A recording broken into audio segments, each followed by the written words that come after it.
नमस्कार। आज हम एक ऐसी चीज की बात करने वाले हैं जो समय के पैमाने पर देखें तो लगभग अमर है।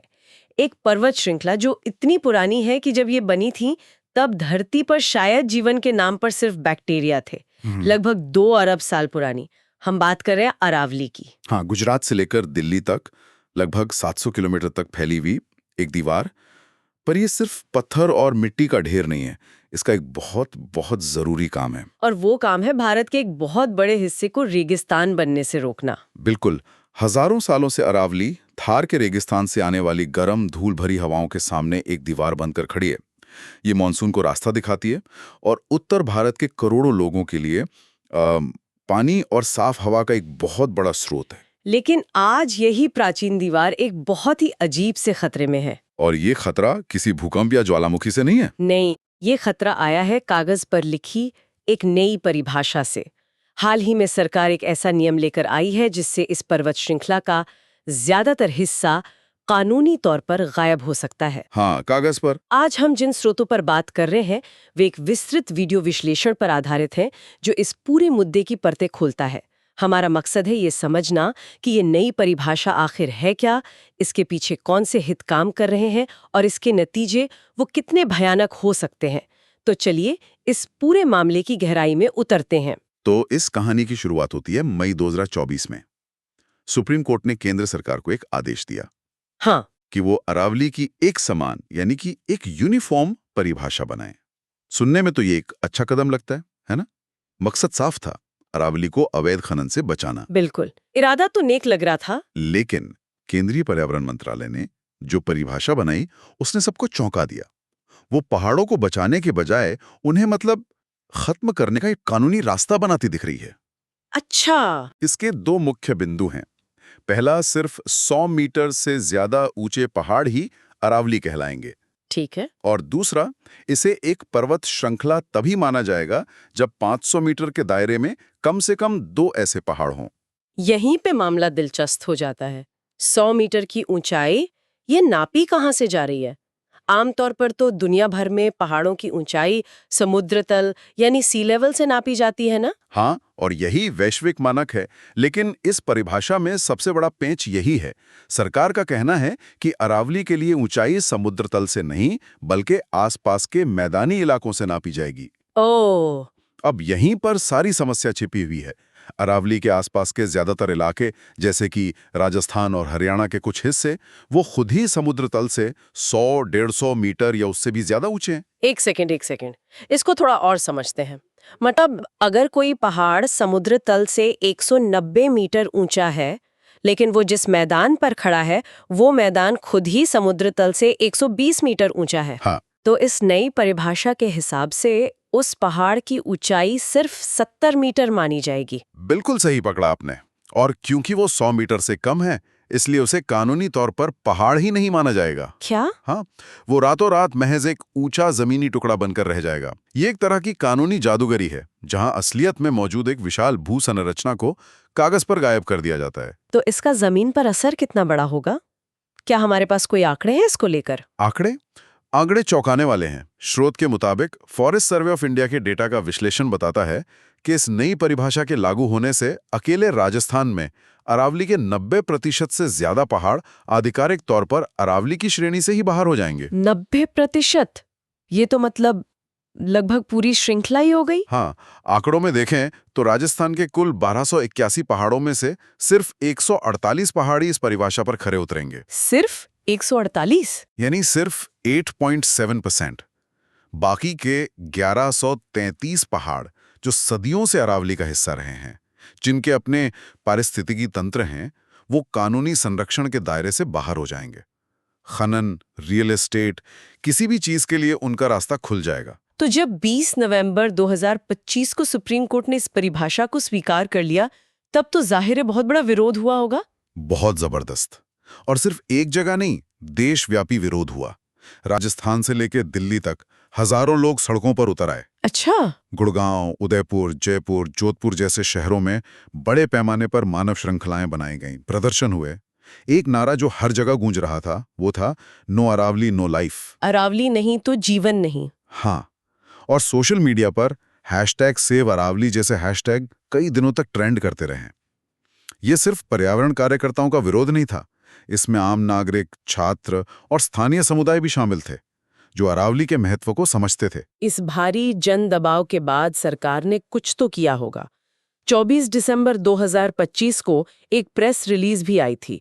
उसमें कहा गया था कि अरावली में किसी भी नई खनन लीज पर पूरी तरह से रोक लगा दी गई है। ये तो एक बड़ी जीत की तरह लगता है ना? पहली नजर में बिल्कुल जीत लगती है, लेकिन स्रोत बताता है कि जब आप इस बयान की बारीकी से जांच करते हैं तो पता चलता है कि ये एक जुमला या कहिए एक भ्रामक बयान था। असल में ये कोई नई रोक थी ही नहीं। लेकिन ये तो बहुत अजीब बात है। सरकार ने जनता के सामने ऐसा क्यों पेश किया है जैसे ये कोई नई जीत हो, जबकि वो बस अदालत के आदेश का एक हिस्सा दोहरा रहे थे? स्रोत इसके पीछे क्या मंशा बताता है? स्रोत इसे एक क्या कहते हैं कम्युनिकेशन स्ट्रैटेजी के तौर पर देखता है, ना कि पॉलिसी में बदलाव के तौर पर। अच्छा। सरकार सिर्फ सुप्रीम कोर्ट के 20 नवंबर के उसी आदेश को दोहरा रही थी जिसमें 100 मीटर वाली परिभाषा को स्वीकार किया गया था। उस आदेश में पहले से ही लिखा था कि जब तक सस्टेनेबल माइनिंग यानी सतत खनन के लिए एक योजना नहीं बन जाती, तब तक कोई नई लीज नहीं दी जाएगी। मतलब सरकार ने बस उसी बात को उठाकर ऐसे पेश किया जैसे ये लोगों के विरोध के बाद लिया गया कोई नया और बड़ा फैसला हो। बिल्कुल। तो असल में ये कोई नीतिगत बदलाव नहीं था, बल्कि एक संचार की रणनीति थी। ये दिखाता है कि इस लड़ाई का एक मोर्चा जमीन पर है तो दूसरा लोगों की धारणा पर। सही बात है। सरकार ने जानकारी को इस तरह पेश किया जिससे लगे कि उन्होंने जनता की बात सुन ली, जबकि असल समस्या यानी परिभाषा वो वहीं की वहीं थी। बिल्कुल। जनता का गुस्सा शांत करने की कोशिश थी, बिना असल मुद्दे को छुए। जो 100 मीटर वाली परिभाषा थी वो जस की तस बनी रही। तो फिर असली सवाल पर आते हैं। अरावली को इस तरह से फिर से परिभाषित करने की जरूरत ही क्यों पड़ी? इससे आखिर फायदा किसे होगा? स्रोत इस मामले में 3 मुख्य किरदारों की ओर इशारा करता है: रियल एस्टेट, खनन और इन दोनों से मिलने वाला राजनीतिक चंदा। सबसे पहले बात करते हैं रियल एस्टेट की। देखिए, अरावली की पहाड़ियां गुड़गांव और फरीदाबाद जैसे बेहद महंगे रियल एस्टेट कॉरिडोर के बीच से गुजरती हैं। हाँ, वहां तो जमीन बहुत महंगी है। आसमान छू रही हैं कीमतें, और इन संरक्षित जमीनों को निर्माण के लिए खोलने का बहुत भारी दबाव है। ये जमीनें रियल एस्टेट डेवलपर्स के लिए सोने की खदान की तरह है। इसका कोई ठोस उदाहरण भी है क्या हमारे स्रोतों में? हाँ, स्रोत में पतंजलि ग्रुप का एक बहुत बड़ा उदाहरण दिया गया है। फरीदाबाद के कोट गांव में, जो कि एक संरक्षित अरावली क्षेत्र है, पतंजलि ग्रुप ने शेल कंपनियों और 300 से ज्यादा पावर ऑफ अटॉर्नी एग्रीमेंट के जरिए 400 एकड़ से ज्यादा जमीन खरीद ली। और ये वो जमीन थी जिसे कानूनी तौर पर बेचा ही नहीं जा सकता था। एग्जैक्टली। ये मामला दिखाता है कि बड़े खिलाड़ी इन नियमों को तोड़ने के लिए किस हद तक जा सकते हैं। और स्रोत में फार्म हाउस इकोनॉमी का भी जिक्र है। ये क्या है? ये सिर्फ शौक नहीं है, ये एक पूरा अवैध उद्योग है। इन संरक्षित जमीनों पर आलीशान फार्म हाउस, वेडिंग वेन्यूज और रिजॉर्ट्स बनाए जा रहे हैं। ये निर्माण न सिर्फ कानून का उल्लंघन है, बल्कि ये एक तरह का दबाव भी बनाते हैं। कैसा दबाव? जब हजारों की संख्या में ऐसे निर्माण हो जाते हैं तो उन्हें नियमित करने या तोड़ने की बजाय सरकार पर नीति बदलने का दबाव बढ़ जाता है। दिसंबर 2023 में हुए एक ड्रोन सर्वे में अकेले फरीदाबाद के 4 गांवों में 7,700 से ज्यादा ऐसे अवैध निर्माण पाए गए। अरे बाप रे! ये सब तब हो रहा है जब ये इलाके संरक्षित हैं। सोचिए, अगर ये संरक्षण ही हट जाए तो क्या होगा? तो ये तो हुई जमीन के ऊपर की बात, यानी रियल एस्टेट। लेकिन स्रोत बताता है कि इन पहाड़ों के अंदर भी कुछ ऐसा है जो बहुत कीमती है। सामग्री ही नहीं है, बल्कि सोना, तांबा, टंगस्टन और जस्ता जैसे कीमती खनिजों के भी बड़े भंडार है। यहाँ कानूनी और गैर कानूनी दोनों तरह से बड़े पैमाने पर खनन होता है, और ये खनन माफिया बहुत ताकतवर है। कितना ताकतवर? इतना कि वो कानून लागू करने वालों को भी निशाना बनाने से नहीं हिचकिचाता। स्रोत में जुलाई 2022 की एक बेहद दुखद घटना का जिक्र है, जब हरियाणा के नूंह में डीएसपी सुरेंद्र सिंह अवैध खनन की जांच करने गए थे। हाँ, मुझे याद है ये खबर। वहां खनन माफिया ने बेखौफ होकर एक ट्रक से कुचलकर उनकी हत्या कर दी। यानी ये सिर्फ पर्यावरण या पैसे की लड़ाई नहीं है, ये जानलेवा भी है। बिल्कुल। ये दिखाता है कि दांव पर कितना कुछ लगा है और ये लोग अपने मुनाफे के लिए किसी भी हद तक जा सकते हैं। इनके राजनेताओं और अधिकारियों से गहरे संबंध होते हैं जो इन्हें एक तरह का संरक्षण देते हैं। नई परिभाषा इन लोगों के लिए एक वरदान की तरह है जो उनके गैर कानूनी काम को कानूनी बना देगी। ये सब सुनकर लगता है कि ये सिर्फ पैसे या जमीन का मामला नहीं है। इसका जो पारिस्थितिकीय प्रभाव है वो बहुत भयानक है। और ये कोई भविष्य का खतरा नहीं है, इसका असर तो हम अभी से देख रहे हैं। बिल्कुल। अगर अरावली खत्म हो गई तो क्या होगा? सबसे बड़ा और सीधा खतरा है मरुस्थलीकरण यानी डिजर्टिफिकेशन। जैसा कि आपने शुरू में बताया, अरावली हजारों सालों से थार रेगिस्तान के लिए एक प्राकृतिक दीवार का काम करती है। ये रेगिस्तान को पूर्व की ओर बढ़ने से रोकती है। और अब उस दीवार में दरारें पड़ने लगी हैं। दरारें नहीं, बड़े बड़े छेद हो गए हैं। स्रोत बताता है कि अरावली में अवैध खनन की वजह से 12 बड़े गैप या अंतराल बन गए हैं, और इन गैप्स के जरिए रेगिस्तान की रेत अब हरियाणा, दिल्ली और पश्चिमी उत्तर प्रदेश के उपजाऊ मैदानों की ओर तेजी से बढ़ रही है। अच्छा। हाँ, इसरो की सैटेलाइट तस्वीरें दिखाती हैं कि रेगिस्तान हर साल लगभग आधा किलोमीटर की रफ्तार से आगे बढ़ रहा है। जो जमीन कभी हरी भरी थी, वो बंजर होने की कगार पर है। इसका सीधा असर तो किसानों की आजीविका और देश की खाद्य सुरक्षा पे पड़ेगा। पड़ेगा नहीं, पड़ रहा है। और इसका असर सिर्फ जमीन पर नहीं, हमारी हवा और पानी पर भी है। दिल्ली एनसीआर तो वैसे ही प्रदूषण से जूझ रहा है। बिल्कुल। अरावली के जंगल दिल्ली एनसीआर के लिए ग्रीन लंग्स यानी हरे फेफड़ों की तरह है, जो प्रदूषण को सोखते हैं और हवा को साफ करते हैं। ये धूल की तूफान को भी रोकते हैं। इनके कटने से वायु प्रदूषण की स्थिति और भी बदतर हो गई है। और पानी का क्या? पानी का संकट तो और भी गहरा है। ये पहाड़ भूजल यानी ग्राउंड वाटर को रिचार्ज करने का एक बहुत बड़ा स्रोत है। कितना बड़ा स्रोत? क्या इसका कोई अनुमान है? एक अनुमान के मुताबिक 1 हेक्टेयर अरावली भूमि 20 लाख लीटर पानी रिचार्ज कर सकती है। 20 लाख लीटर? हाँ, लेकिन जब पहाड़ तोड़ते हैं तो बारिश का पानी बहकर निकल जाता है, उसे जमीन के अंदर जाने का रास्ता नहीं मिलता। नतीजा, भूजल स्तर बहुत नीचे चला गया है। दिल्ली के पास की बड़खल जैसी झीलें, जो कभी पर्यटन का केंद्र थीं, आज पूरी तरह सूख चुकी हैं। अरे हाँ। और हरियाणा की सबसे बड़ी प्राकृतिक झीलों में से एक दमदमा झील का आकार सिकुड़कर 1/3 रह गया है।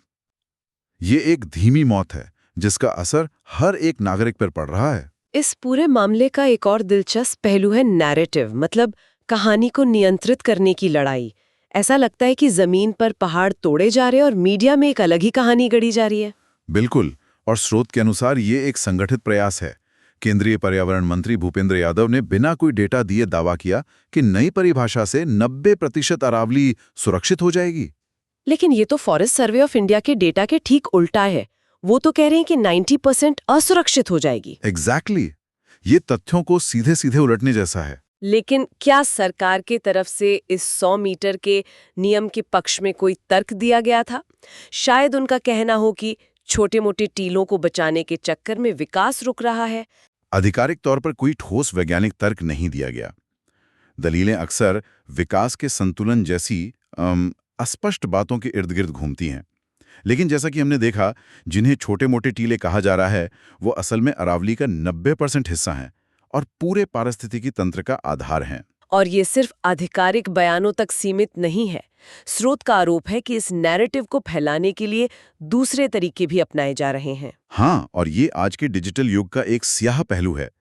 स्रोत का आरोप है कि पीआर एजेंसियों द्वारा कंटेंट क्रिएटर्स को पैसे दिए जा रहे हैं ताकि वो सरकार के पक्ष में वीडियो बनाएं और अरावली बचाने वाले अपने पुराने वीडियो हटा दें।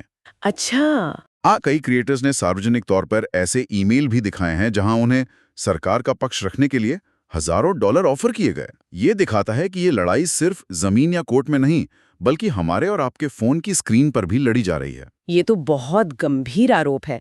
मीडिया की भूमिका पर भी सवाल उठाए गए हैं। हाँ, कुछ मीडिया एंकरों पर भी नैरेटिव को पूरी तरह से पलटने का आरोप है।